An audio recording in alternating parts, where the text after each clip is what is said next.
தளபதி விஜய் பேசியும் work out ஆகாத GV அவர்களோட திவஸ் இதை பற்றி டீட்டெயிலாக தான் பேச போகிறோம்.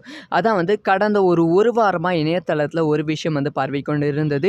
ஜிவி பிரகாஷும் அவங்களோட ஒய்ஃப் சைந்தேவியும் திவஸ் பண்ண போகிறாங்க அப்படிங்கிற செய்தி தான். ஆனால் இது ஒரு வதந்தியாக போயிடும் அப்படின்னு தான் ரசிகர்கள் எதிர்பார்த்தாங்க. ஏன்னா ஒரு 2 மாதமாக விஜய் சங்கீதா திவஸ் பண்ண போகிறாங்க, சூர்யா ஜோதிகா திவஸ் பண்ண போகிறாங்க அப்படிங்கிற செய்தி தான் பரவி கொண்டு இருந்தது. ஸோ அதே மாதிரி இதுவும் ஒரு வதந்தியாக போயிடும் அப்படின்னு எதிர்பார்த்தாங்க. ஆனால் நேற்று ஒரு 11:50க்கு இதற்கான அஃபிஷியல் அனௌன்ஸ்மெண்ட்டை ரிலீஸ் பண்ணாங்க.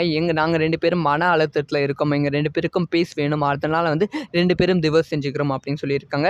இதை இப்போ இன்னொரு அதிர்ச்சியான ஒரு விஷயம் ஒரு பத்திரிக்கையில் ஷேர் பண்ணியிருக்காங்க. அதில் என்ன சொல்லியிருக்காங்கன்னா, ஸோ ஜிவி அவர்களோட டிவோர்ஸ்க்கு அவங்க முழுக்க காரணம் அவங்களோட மாமியார் தான் அப்படின்னு சொல்லியிருக்காங்க. இது ஒரு வேறு மேட்டர். ஆனால் தளபதி விஜய் ஜிவி பிரகாஷ் கிட்ட பேசினாங்களாம். ஸோ இவங்க 2 பேத்துக்குள்ளே இந்த ஒரு பிரச்சனை ஒரு 2 வருஷமாக இருந்தது. முக்கியமாக ஜிவி அவர்கள் நடிகராக ஆகிட்ட அப்புறமா பிரச்சனை அதிகமாக வெடித்தது. ஸோ அப்போ இருந்தே தளபதி விஜய் அவர்கள் பேசியிருக்காங்க. ஆனால் தளபதி விஜய் அவர்கள் பேச்சை கேட்காம ஜிவி பிரகாஷ் டிவோர்ஸ் அப்ளை பண்ணியிருக்காங்க. இது ரொம்ப அதிர்ச்சியான விஷயம்.